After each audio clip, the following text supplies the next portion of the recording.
FairyLoot Romantasy box in for June, so let's go ahead and open it together. This is what the box looks like whenever you open it, and our theme is rotten to the core. As always, I'm so nervous taking off the bag for the FairyLoot books. This is our exclusive cover of Nectar of the Wicked, which is our June book for the FairyLoot Romantasy subscription. This is a completely redesigned cover, so I'll put up what the original cover looks like. I imagine this is our protagonist here. We get some butterflies, we get a bird down here. Let's see, a quote on the back. And then we'll transition into our digitally sprayed edges here. This reminds me a lot of Belladonna, the way that these edges are done. Is it Belladonna or is it Emily Wilde's? But the design looks very similar. I will say just right off the bat, the color scheme is not matching up. The colors that we get on our hardback, I'm going to hold this really close so you can get a better idea. The colors, we've got the reds and we've got the blues, maybe a little bit of purple down here, but certainly not enough to where this is a cohesive transition. So I'm not a fan of that. And then I also don't like the fact that these design elements that we get with the butterfly and the birds doesn't follow through. And it's instead this kind of like cottagecore mushroom design. I also do want to point out really quick that I, for some reason, ended up looking up trigger warnings for this book. This is a dark book, apparently. I will not be reading this. I looked up the trigger warnings and was like, okay, so this is like a dark fantasy. This is not romance. And I'm going to talk about that at the end, at the conclusion. But I wanted to point that out because this cover does not give a dark tone or a dark mood, in my opinion. This looks more, it looks a little more whimsical, frankly. So I'm not too pleased with this. Is it beautiful? The elements individually by themselves that we're looking at so far? Yeah, absolutely. I think this is stunning. It's not cohesive, what we're seeing so far, so I wonder what it's going to look like as we continue.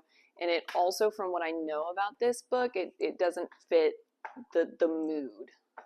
On our hardback, we get silver foiling on the spine, and then we also get silver foiling on the back. This design is really lovely. I like the way that they have designed the hardback of this case. And then we get a much smoother transition here with the color variants because they're all different hues of purple here into our digital sprayed edges. So this is a much nicer and more cohesive look. We do get character artwork on the end pages with silver foiling that matches that mushroom design on our digital sprayed edges. But again, the color variants here aren't really matching up with the purples that we're getting as well. We do get character art on the back end papers, but it's the same character art. We get a bound in author letter, and we get our tip-in page with the author signature. That's all of our exclusive features for the June Romantasy book. Like I said, I think the individual elements are themselves very nice.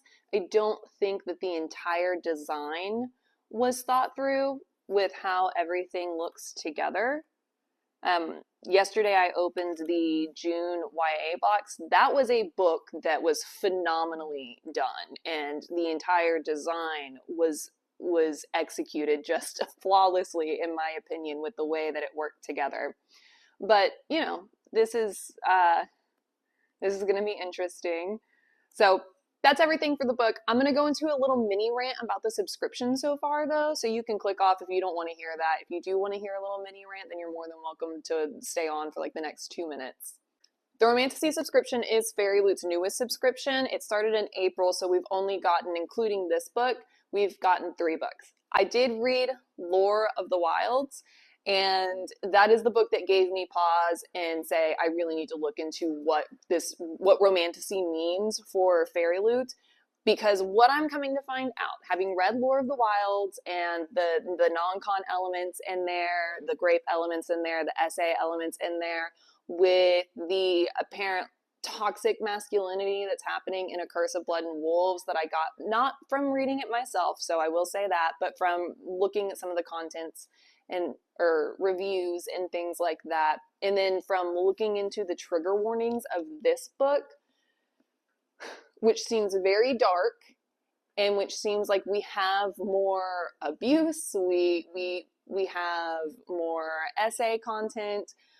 I'm starting to realize that for FairyLoot, romantasy might be toxic masculinity, these alpha male characters who are not heroic or chivalrous in the least, on top of essentially putting female protagonists through the absolute ringer as though that is a character drive or something like that. Like we have to just really beat the crap out of them in order to give them any kind of plot purpose, or to put them through non-con situations.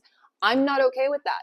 I thought the subscription was going to be fantasy settings that had a plot situated around romance, not these toxic situations that are being glorified, and especially not, I live in the United States, so not with what's going on in the United States right now, where we're seeing an uptick of violence and these situations.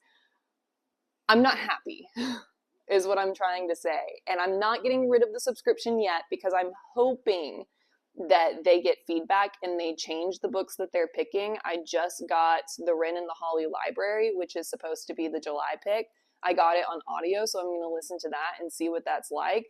I don't want to get rid of the subscription because I don't know how long I would have to wait to get back onto it if they start making better selection choices. But right now, I don't understand why we're getting the manipulation and the abuse of the FMCs the way that we're getting it here. I didn't realize that this was going to be a dark romantasy subscription. I thought that it was going to be more like cottagecore style, and there was no advertising that said that's what it was going to be. So there's no reason for me to have really thought that, other than I just didn't think we were going to be picking books that are so like domestically violent. So with that being said, I did read Lore of the Wilds. It was not good. It was a 1-star read from me, and I very rarely do lower than 3 stars whenever I rate books because I'm just always thinking about the author. But there were so many problematic elements that I was like, I can't. I just really can't.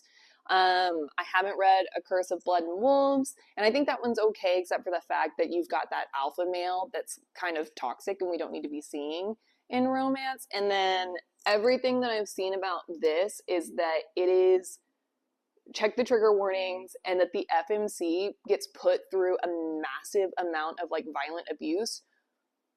For what? And I don't want to read that, so I won't be reading this. Hopefully the July pick is better. I'm just not sure. It's not looking good so far.